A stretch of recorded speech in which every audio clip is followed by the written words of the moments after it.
Students, you are welcome here. Today we are going to learn poem Childhood written by Marcus Nattet. In this poem, the poet is obsessed with the loss of his childhood. Loss of childhood and step into the world of adults was a gradual process. The poem describes the growth of individuality, rationality, and ability to see through the hypocrisy of the growing ups. They were the gradual steps that led to the loss of childhood and its innocence. So, to find out all these things, let's read the poem. When did my childhood go? Was it the day I ceased to be 11? Was it the time I realized that hell and heaven could not be found in geography book? In this poem, the poet tells that he wants to know the day he lost his childhood. Poet ये जानना चाहता है उसका बचपन कहाँ खो गया, वो दिन कौन सा था, मेरा बचपन कब चला गया. Was it the time I ceased to be 11? क्या ये वो टाइम था जब मैं 11 साल का हो गया. Means when he ceased to be 11 means when he completed 11 years, it was the day when he lost his childhood.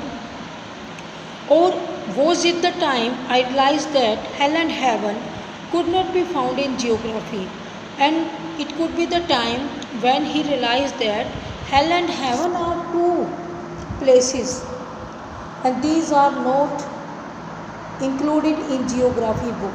Means hell and heaven जैसे टू प्लेसेस एग्जिस्ट करते हैं, लेकिन सरप्राइज थिंग ये था जियोग्राफी बुक में इन दोनों place के बारे में कोई भी डिस्क्रिप्शन गिवन नहीं है. And therefore could not be was that the day, और ना ही ऐसा हो सकता है क्या ये वही दिन था. व्हेन डिड माई चाइल्डहुड गो, मेरा बचपन कब बीत गया, पोइट को पता ही नहीं चला. When did my childhood go, was it the time I realized that adults were not all they seemed to be. Again the poet puts the same question. He wants to know the day when he was no more a child. Perhaps it was the day when he realized that the grown-ups were not exactly as good as they appear to be. Means adults जो हमारे बड़े हैं वो हमेशा जैसे दिखाई देते हैं वो वैसे नहीं हैं.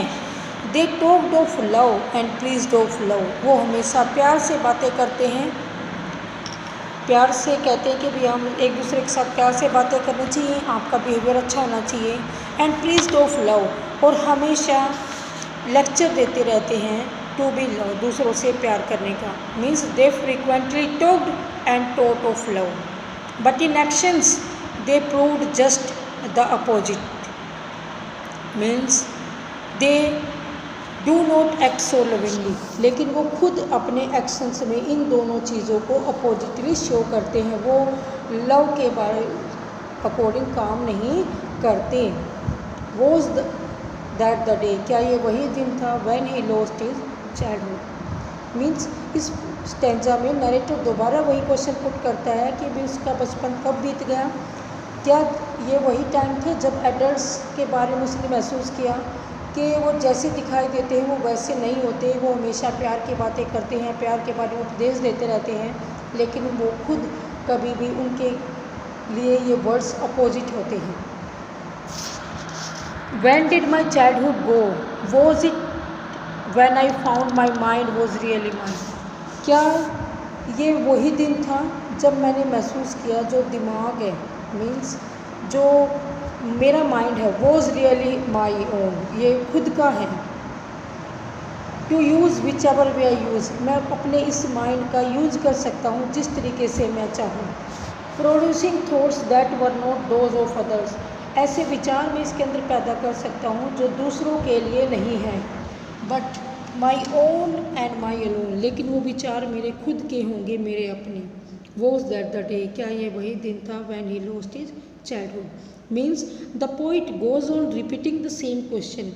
He wants to know the day and the time when he lost his childhood. Perhaps it was the day when he realized that his mind was really his own. He could choose his mind the way he liked to choose. He could think independently. His thoughts were not of other thoughts. Perhaps the day when he lost his childhood. Where did my childhood go? It went to some forgotten place that's hidden in an infant place. That's all I know. The poet is eager to know when he lost his childhood. He makes imagination. He imagined only. Perhaps his childhood has gone to a place which has been forgotten. वो सोचता है कि भी शायद उसका बचपन वहाँ चला गया है जिसे भुला दिया गया है. That's hidden in infant face. ऐसा लगा उसे जैसे वो उस छोटे से बच्चे के चेहरे के पीछे छिप गया है. मीन्स जब वो चाइल्डहुड, जब वो छोटा सा बच्चा था, उस टाइम जब वो इनोसेंट था, वो इतना इनोसेंट था जैसा दूसरे कहते थे वैसा ही करता था. लेकिन अब वो बड़ा हो गया है, वो अपने दिमाग से काम करता है, उसके खुद के विचार है, उसे दूसरों पर निर्भर नहीं रहना पड़ता.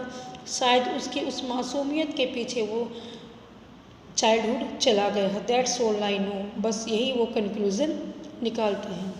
मीन्स पोइट बहुत ज़्यादा एक्साइटेड है ये जानने के लिए उसका बचपन कहाँ बीत गया. इसीलिए बस वो एक ऐसा सजेशन निकालता है, शायद his childhood is lying hidden in the innocent face of an infant. Means naturally the poet grows nostalgic about his childhood. Childhood means innocence and loss of it means the loss of innocence.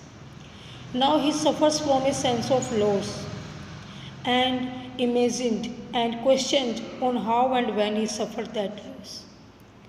Means he find himself that now after the age of 11 it was the first step towards majority and rational thinking. Now he can arise the question, he can think himself what is the right or wrong.